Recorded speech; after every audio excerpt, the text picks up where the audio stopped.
नमस्कार दोस्तों, आज से हम लोग शुरू करेंगे सोर्सेज ऑफ कॉन्स्टिट्यूशन। तो सोर्सेज ऑफ कॉन्स्टिट्यूशन में हम लोग ये जानेंगे कि किन किन सोर्सेज से कहाँ से हम लोग किन किन चीज़ों को ले रखे हैं। ठीक है, तो इसमें सबसे पहले हम लोग देखते हैं government of India act. Government of India act ये आया था हमारा 1935 में। ठीक है, जैसे कि हम लोगों ने पहले ही पढ़ रखा है, charter act, regulating act, bits act, amendment act, मतलब इन सारी चीज़ों के लिए मैंने प्रीवियस वीडियो बना रखा है। तो जो एक्ट आए थे एक के बाद एक संशोधन कर करके नई नई बहुत सारी चीज़ें ले आई गई।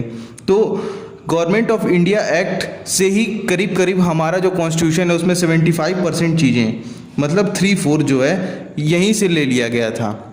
हाँ, यही हमारे सोर्सेज हैं करीब करीब, मतलब यहाँ से लिया गया था 75%, मतलब गवर्नमेंट ऑफ इंडिया एक्ट से लिया गया था।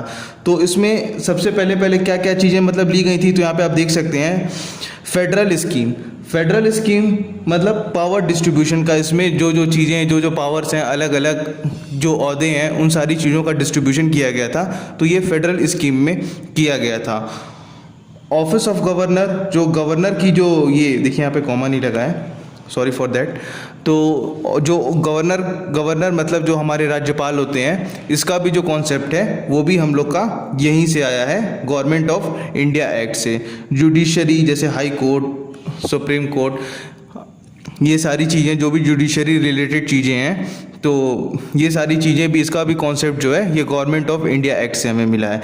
Public service commission, public service commission भी यहीं से आया है। ठीक है, अब मतलब ये चीज़ कैरी आउट आज़ादी के बाद से, अब मतलब हम लोग जो भी ये यूनियन पब्लिक सर्विस कमीशन का जो भी हम लोग ये पेपर देते हैं, कम्पिटिटिव पेपर, इनफैक्ट सब लोग तैयारी करते ही हैं, सब लोग तो नहीं सही रहेगा, मतलब बहुत से लोग तैयारी करते हैं इस एग्ज़ाम के लिए।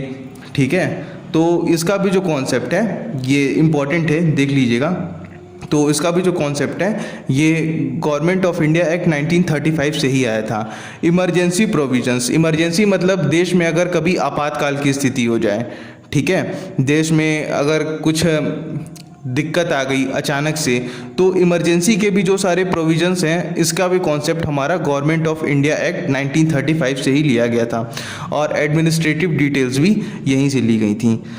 अब आते हैं हम लोग अपने सेकेंड, यहाँ पर ब्रिटिश कॉन्स्टिट्यूशन। ब्रिटिश कॉन्स्टिट्यूशन से हम लोगों ने कौन कौन सी चीज़ें ली थी, मतलब उनके कॉन्स्टिट्यूशन में से कौन कौन सी चीज़ें हमें बेहतर लगी, और उठा करके ये जो ड्राफ्टिंग कमेटी थी इसने मतलब हमारे कॉन्स्टिट्यूशन में डाला। ड्राफ्टिंग कमेटी और ये जितनी भी कमेटीज़ हैं, इसके बारे में मैंने पहले ही डिस्कस कर रखा है, आप जा करके मेरी प्रीवियस वीडियो इसके लिए देख सकते हैं। तो यहाँ पर हम लोग देखते हैं ब्रिटिश कॉन्स्टिट्यूशन से हम लोग मतलब ड्राफ्टिंग कमेटी ने क्या क्या लिया था। पार्लियामेंट्री गवर्नमेंट, ठीक है, पार्लियामेंट्री गवर्नमेंट रहेगी। ठीक है, रूल ऑफ लॉ, लॉ का जो क्या क्या मतलब नियम, कायदे, कानून, सिद्धांत हैं, ये सारी चीज़ें। लेजिस्लेटिव प्रोसीजर, ठीक है, तो जो लेजिस्लेटिव प्रोसीजर है ये भी यहाँ से लिया गया था। देखिए 3 चीज़ें हमारे देश में से, लेजिस्लेटिव, जुडिशरी और एग्जीक्यूटिव। ठीक है, एग्जीक्यूट मतलब उसको काम कराना, ठीक है, मतलब उसको पालन करवाना, और जुडिशरी न्याय से रिलेटेड है। और जो बनाया जाता है, जो पावर्स मतलब जो भी आर्टिकल्स बनती हैं, इसके पे जो चर्चा होती है, वो लेजिस्लेटिव के अंडर में आता है। ठीक है, सिंगल सिटीजनशिप, सिंगल सिटीजनशिप भी देखिए ब्रिटिश कॉन्स्टिट्यूशन से ही लिया गया है, मतलब एक गहरी नागरिकता। फॉर एग्जांपल अगर हम इंडिया की बात करें, तो अगर कोई यूपी का है और कोई बिहार का है, तो ऐसा नहीं है कि मतलब वो बिहार में जा कर के वो रहेगा तो मतलब उसको अलग से नागरिकता लेनी पड़ेगी, या फिर किसी और स्टेट मद्रास में जा कर के रहेगा, या फिर कोई अगर दिल्ली चला गया या फिर चेन्नई चला गया। ठीक है, हम सब एक हैं, हिंदुस्तान ही कहलाएंगे। ठीक है, कुछ देशों में डुअल सिटीजनशिप होती है। ठीक है, हमारे देश में सिंगल सिटीजनशिप है। अब आते हैं कैबिनेट सिस्टम पे। तो कैबिनेट मतलब मंत्रिमंडल, ठीक है, मंत्रिमंडल, तो जो भी हमारे मिनिस्टर्स वगैरह ये लोग बैठते हैं, तो इस सिस्टम, ये कैबिनेट सिस्टम भी हमारा ब्रिटिश कॉन्स्टिट्यूशन से ही लिया गया था।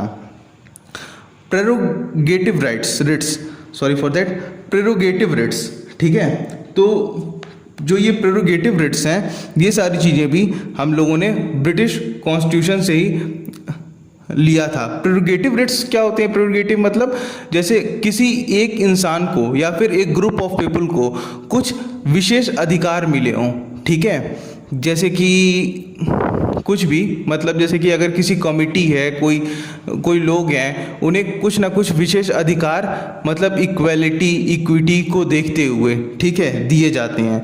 तो ये जो प्रेरोगेटिव राइट्स हैं ये भी ब्रिटिश कॉन्स्टिट्यूशन से ही उठाए गए हैं, लिए गए हैं।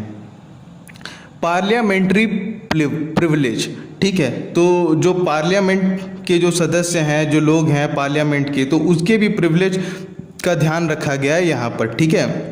ये भी हम लोग इस ब्रिटिश कॉन्स्टिट्यूशन से ही लिए हुए हैं।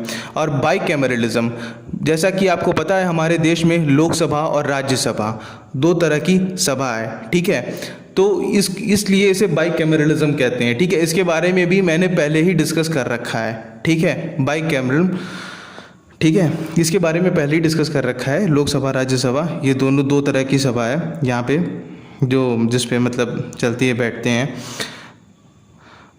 ठीक है। यूएस कॉन्स्टिट्यूशन, अब आते हैं हम लोग यूएस कॉन्स्टिट्यूशन। यूएस कॉन्स्टिट्यूशन से क्या क्या कौन कौन सी चीज़ें हम लोगों ने ले रखी है? तो सबसे पहले तो फंडामेंटल राइट्स यूएस कॉन्स्टिट्यूशन से उठाया गया है। इंडिपेंडेंस ऑफ जुडिशरी, मतलब जो न्यायपालिका है वो इन सारी चीज़ों से इंडिपेंडेंट रहे, मतलब लेजिस्लेटिव और एग्जीक्यूटिव जो है इन सारी पावर से वो इंडिपेंडेंट रहे।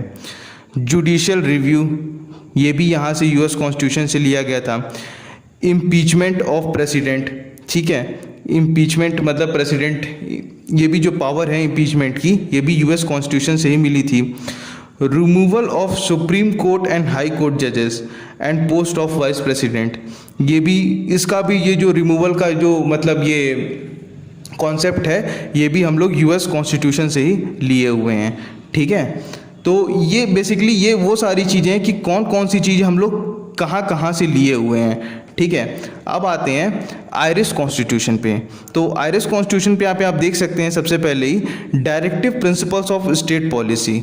ये जो directive principles of state policy है ये भी हम लोग आयरिश कॉन्स्टिट्यूशन से ही ले रखे हैं, ठीक है। मतलब स्टेट्स की क्या क्या पॉलिसी रहेगी, क्या क्या किस, जैसे सेंट्रल के अलग कुछ नियम कायदे कानून रहते हैं और स्टेट के अलग होते हैं, ठीक है। हर स्टेट का भौगोलिक स्थिति मतलब जियोग्राफिकल और अलग अलग जगह पे है, मतलब कौन कहाँ पे है, तो अपने नियम कायदे कानून स्टेट भी बनाता है, ठीक है। लेकिन हाँ, ऐसा नहीं बना सकता है कि वो सेंट्रल के किसी भी कायदे कानून का उल्लंघन करे, ठीक है। तो ये जो है हमारा directive principles of state policy जो है ये भी हम लोग आयरिश कॉन्स्टिट्यूशन से ले रखे हैं। Nomination of members of Rajya Sabha, Rajya Sabha के जो मेंबर्स होते हैं ध्यान रखिएगा ये इनडायरेक्ट इलेक्शन होता है और इसका जो राज्यसभा के जो मेंबर्स हैं इनका इलेक्शन इनडायरेक्ट होता है। तो इनके जो मेंबर्स हैं उनका नॉमिनेशन जो मतलब वहाँ पे जाएंगे तो उनका जो नॉमिनेशन है वो भी हम लोग आयरिश कॉन्स्टिट्यूशन के तहत लिए हुए हैं। Method of election of president, president का चुनाव भी हम लोग आयरिश कॉन्स्टिट्यूशन से ले रखे हैं। प्रेसिडेंट का चुनाव भी इनडायरेक्ट इलेक्शन होता है, ठीक है, डायरेक्ट आम जनता नहीं चुनती है, जिसको हम लोग चुन करके भेजते हैं वो लोग मिल करके प्रेसिडेंट का चुनाव करते हैं, ऐसा होता है, ठीक है, इनडायरेक्ट बोलने का मतलब। अब आते हैं कैनेडियन कॉन्स्टिट्यूशन। तो कैनेडियन कॉन्स्टिट्यूशन में से हम लोगों ने क्या क्या ले रखा है, जैसा कि सबसे पहले आप यहाँ पे देख सकते हैं फेडरेशन ऑफ स्ट्रॉन्ग सेंटर, ठीक है, ये चीज़ हम लोगों ने यहाँ से ले रखी है। फिर हम लोग देखते हैं wasting of judiciary powers in centre. Wasting of मतलब जो सत्ता दी गई है, ठीक है, जुडिशरी पावर्स को, मतलब जो भी ताकत जुडिशरी पावर्स को दी गई है कि मतलब centre appointment of state government and centre advisory जुडिक्शन of Supreme court. देखिए मतलब कौन कौन सी पावर्स दी गई है इनको, जुडिशरी पावर्स की, मतलब जो भी दी गई है ये सारी चीज़ें बेसिकली हम लोग कैनेडियन कॉन्स्टिट्यूशन से उठा रखे हैं। जो भी जुडिशरी को पावर्स दी गई हैं और भी मतलब ये, और वेस्टिंग मतलब होता है जो भी पावर्स दी गई हैं, दी गई सत्ता किसी को भी, ठीक है। अब आते हैं हम लोग ऑस्ट्रेलियन कॉन्स्टिट्यूशन, ठीक है। तो ऑस्ट्रेलियन कॉन्स्टिट्यूशन में क्या है, क्या क्या हम लोगों ने ले रखी है यहाँ से, तो इसमें आप देख सकते हैं जैसा कि कंकरेंट लिस्ट हम लोगों ने ऑस्ट्रेलियन कॉन्स्टिट्यूशन से उठाया है। अब आते हैं हम लोग freedom of trade, commerce and intercourse, joint sitting of 2 houses of parliament. Joint sitting of 2 houses of parliament, ये चीज़ इंपॉर्टेंट है, ध्यान रखिएगा। ये आर्टिकल 108 के तहत ये जो हमारे देश के प्रेसिडेंट हैं ये कभी भी मीटिंग बुला सकते हैं, ठीक है। तो ये जो चीज़ है हमारी joint sitting of 2 houses of parliament, ठीक है। तो यहाँ पर ये जो कॉन्सेप्ट भी है इसे भी हम लोगों ने ऑस्ट्रेलियन कॉन्स्टिट्यूशन से ले रखा है, ठीक है। अब आते हैं वेमार कॉन्स्टिट्यूशन ऑफ जर्मनी। तो यहाँ से भी हम लोगों ने एक चीज़ ले रखी है, suspension of fundamental rights during emergency. अगर देश में इमरजेंसी लागू हो गई है, अगर कोई आपातकाल आ गया, तो उस टाइम फंडामेंटल राइट्स तुरंत बंद कर दिए जाएंगे। फॉर एग्जांपल जैसे कोविड-19 का जब वायरस स्प्रेड हुआ तो कोई ये नहीं कह सकता है कि रोड पे चलना मेरा अधिकार है, मेरा फंडामेंटल राइट है, सबका अधिकार है। उस टाइम लॉकडाउन लगा है, मतलब फंडामेंटल राइट्स बंद करके इमरजेंसी है देश में, इसलिए इमरजेंसी लागू कर दी गई, ठीक है। तो अब आते हैं नेक्स्ट पे, हम लोग ये इमरजेंसी के टाइम हम लोग इसका ले सकते हैं सोवियत कॉन्स्टिट्यूशन ऑफ यूएसएसआर, ठीक है। ये भी इंपॉर्टेंट चीज़ है, इसे भी हम लोग देखते हैं। तो यहाँ से मतलब हम लोगों ने यूएसएसआर से क्या क्या चीज़ें ले रखी हैं। अब ये रशिया हो चुका है, अब ये टूट चुका है, इससे भी बहुत सारे देश टूट करके नए नए बने हैं। और अब फाइनली रशिया, मतलब पहले जो अब रशिया हो चुका है, पहले ये सारे मिल करके यूएसएसआर थे।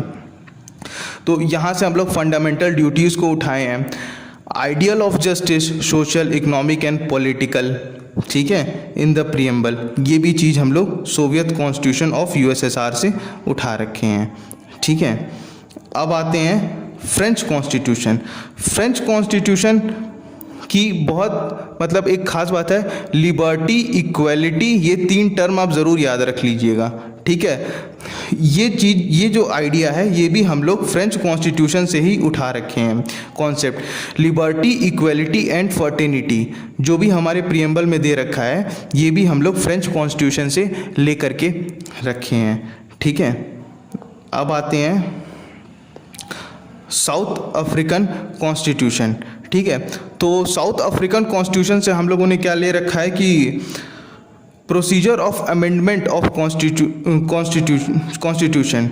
अमेंडमेंट मतलब कि कैसे कैसे हम लोग उसका पालन करवाएंगे, ठीक है। कॉन्स्टिट्यूशन का कैसे कैसे पालन करवाया जाएगा देश में, इसी चीज़ को यहाँ से, इसका जो प्रोसीजर है, इसका जो कॉन्सेप्ट है, ये हम लोग साउथ अफ्रीकन कॉन्स्टिट्यूशन से उठाए हैं।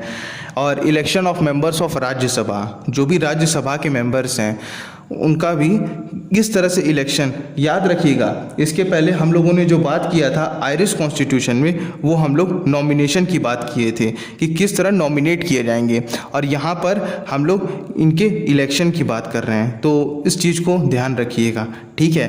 तो नॉमिनेशन पूछेगा अगर एग्ज़ाम में, तो फिर हम लोग उसको आयरिश कॉन्स्टिट्यूशन मतलब पे जाएंगे, और नॉमिनेशन नहीं पूछेगा तो साउथ अफ्रीकन कॉन्स्टिट्यूशन, ठीक है। अब आते हैं जापानीज़ कॉन्स्टिट्यूशन लास्ट। तो जापानीज़ कॉन्स्टिट्यूशन से हम लोगों ने क्या ले रखा है, procedure of establishment by law, ठीक है। ये चीज़ हम लोगों ने जापानीज़ कॉन्स्टिट्यूशन से उठा रखा है। तो ये जितनी भी सारी चीज़ें हैं हम लोग अलग अलग जगह से ले रखे हैं। और वीडियो अच्छी लगी तो आप शेयर ज़रूर करिएगा, और मेरे चैनल को ज़रूर आप सब्सक्राइब कर लीजिए। तो ये अलग अलग देशों के कॉन्स्टिट्यूशन से और जो ये गवर्नमेंट ऑफ इंडिया एक्ट है, इससे हम लोगों ने ले करके अपने कॉन्स्टिट्यूशन का जो मतलब ड्राफ्टिंग कमेटी थी उसने कॉन्स्टिट्यूशन को डिज़ाइन किया। Thank you everyone for coming to my channel and watching my video. Thank you.